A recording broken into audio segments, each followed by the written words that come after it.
Quickly, where are you? Huh? Oh, hey, sweetie. I'm just at the shops getting some food for dinner. There were a few things that I was missing, and I wanted to make your favorite meal tonight. I have quite a big announcement, and I thought it would be nice to have dinner together first. Fine.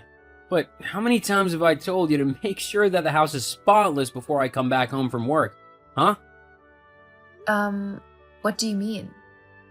I think the house is pretty clean already. What on earth gave you that impression? The fact that I've cleaned it today? Well, you've done a pretty poor job. I'm sick and tired of telling you time and time again to clean the house. As my wife, you should do as I tell you. Not to mention that it's pretty much the only job you have all day. You don't even work, unlike me. Every day I have to go to work and spend hours at a job that I hate just so that I can earn the money to keep the both of us in a house. All I want is a clean place to come back to at the end of the day so that I don't have to do more work at home. Not to mention, why'd you leave so late to go and get whatever groceries you needed? It's already past 5. My dinner should be ready and waiting and hot on the table for me the moment I step through the front door. Just how useless can you be? I don't even know what you're so upset about. What isn't tidy? Because I know that I've cleaned the house today, so there's absolutely nothing for you to be mad about. Oh, you've tidied it all, huh? Then why is there a dirty plate and mug right by the sink? That doesn't scream tidy and clean to me. Oh my god. Is that seriously what you're complaining about? 2 items? And they're still right there, which proves that I'm right and you're wrong. You haven't cleaned today because if you had, they wouldn't be here. They have literally only just been used. I had a quick snack and a drink before going to the shop, and I just didn't have time to wash them up yet. I was going to do it when I got back. You're only saying that because you've been caught being a lazy slob. God, what kind of wife even are you if you can't even keep a house clean? If you actually stopped being a drama queen for 1 second, you'd see that I've cleaned everything from top to bottom. I've also done all of the laundry, changed the sheets on our bed, and even managed to get those boxes of clothes to the charity so they could be sold there and stop cluttering up our house. So I think you'll find that I've done a lot today, even though I've not been feeling too great and have actually been sick a couple of times today. Hang on a minute. What do you mean you've taken those boxes away? Why would you do that? Huh? Because we've been talking about donating those clothes for quite a while now, but we've never actually gotten around to doing it. Even though we sorted out all of the things that we didn't want. I finally managed to get rid of them today. I had clothes in there that I still wanted. What? But you said that everything in those boxes was useless to you and that you didn't want them cluttering up your side of the wardrobe anymore. Yes, well, I changed my mind. There were some things that I wasn't sure about getting rid of. Well, I'm sorry, but the boxes are gone now. There's nothing I can do about it. Maybe we can just go and buy the things that you wanted to keep? Or you could go and get all the boxes back from the charity so that I can sort through them all. What? That's not really possible. I don't think you can just go and take your donation back off of a charity. Not to mention that I don't particularly want to do that. It would be super awkward, and I don't want to look like a mean person who can't even donate a few boxes of old clothes. I don't care what you want. I want my clothes back ASAP. So you better go and get them, okay? As my wife, you have to do as I tell you. If you're so bothered about your clothes, why don't you go and get them? No, I've been working hard all day long, earning the money to keep us both alive with a roof over our head. I shouldn't have to go out and sort out your messes. You need to set things straight with the charity and get my things back. That's the least you can do. But I don't want any of your excuses. Just give me my things back. that's not fair. The only reason why I got rid of them was because you said that you were sick and tired of all the boxes in the way. I even asked if you were sure about everything you were getting rid of, and you said you were.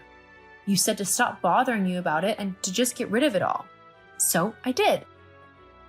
Well, you should have double-checked with me. And just so you know, I am definitely not going to get the stuff. That's your job as the wife. Well, I just called them up and they apologized, but the clothes have already been shipped to a different store. We can't get them back. Ugh, you're so useless. Just get back home and make dinner already. I'm starving. Yes, I'll be there soon. I've also got something to tell you, and hopefully it'll help turn this evening around. I don't see how that could happen, but Whatever. Just hurry up. I'll see you soon. Oh, Millie, I heard the news. I can't wait to meet my grandchild. Susan? What did Paul tell you?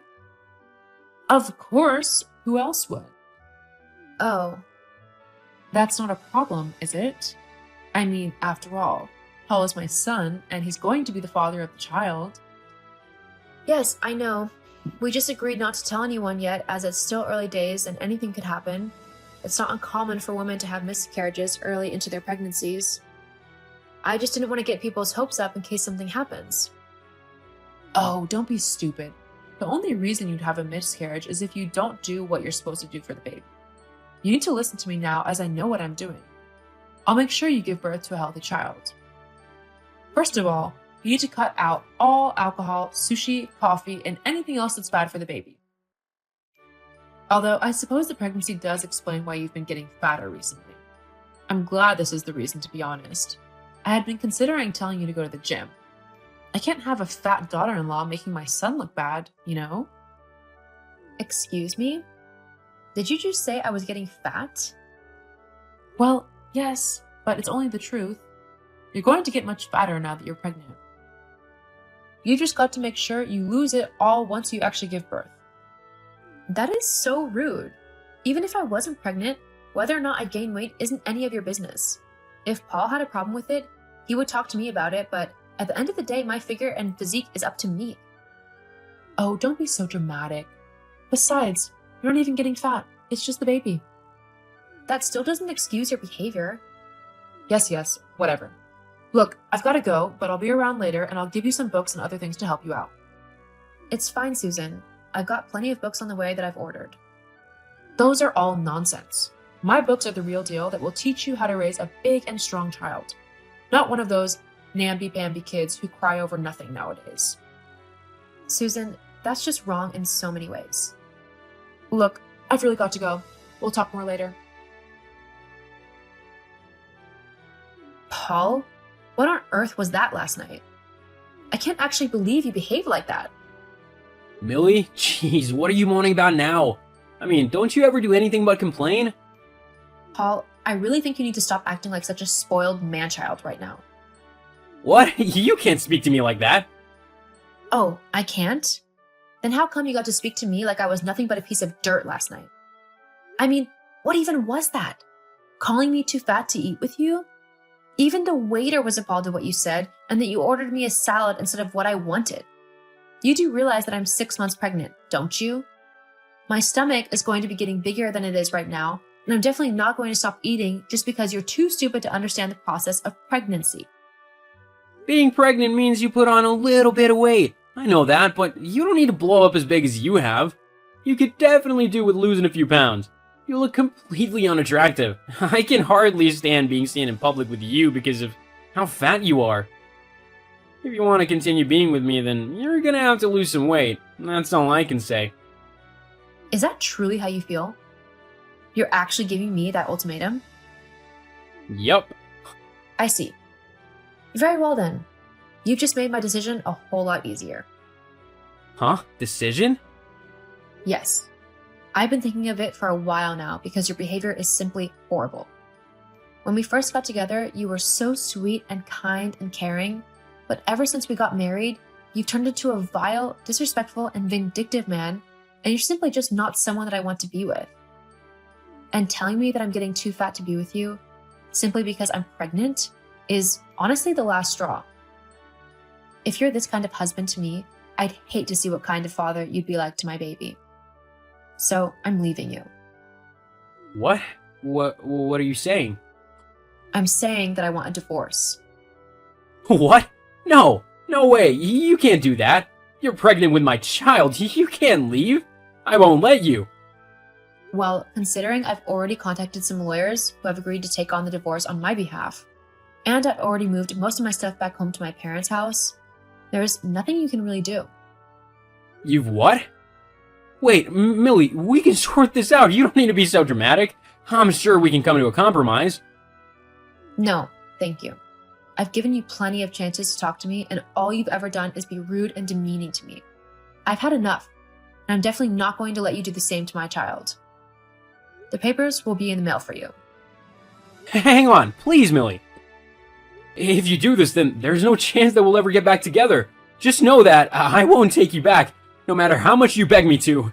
I promise that I won't. You'll have to suffer being a single mother. I don't mind that. Anything is better than being with you. Please, Millie. And just so you know, I'm going to go and treat myself to a great big delicious cookie and a glass of chocolate milk. And I'm not going to care about how I look because I'm happy with the fact that I'm carrying a wonderful child inside of me, and I want them to be happy and healthy. Goodbye, Paul. I did get my divorce from Paul, though it did have to be taken to court as he refused to sign the papers. Luckily, the judge ruled in my favor as he, too, thought that the way Paul treated me had been horrible. Paul was also ordered to pay me child support, which has helped me get everything ready for the arrival of my little boy, Sammy. I'm currently living with my parents, but they both love me greatly and are actually excited to become grandparents. I've also managed to get a stay-at-home job, so I'm saving up for my own apartment. Things might be a bit scary at the minute, as I'm having to do a lot of this by myself, but I am excited to start this next chapter of my life and look after my baby boy. The last I heard, Paul had to move back in with his mother, as the landlord kicked him out of the house for negligence as he hadn't bothered to clean anything after I left. He's currently staying at his mom's house, but things aren't great as both of them are too stubborn and lazy to actually do any housework. I just know that he has a long way to go before I let him try to be a father to my child.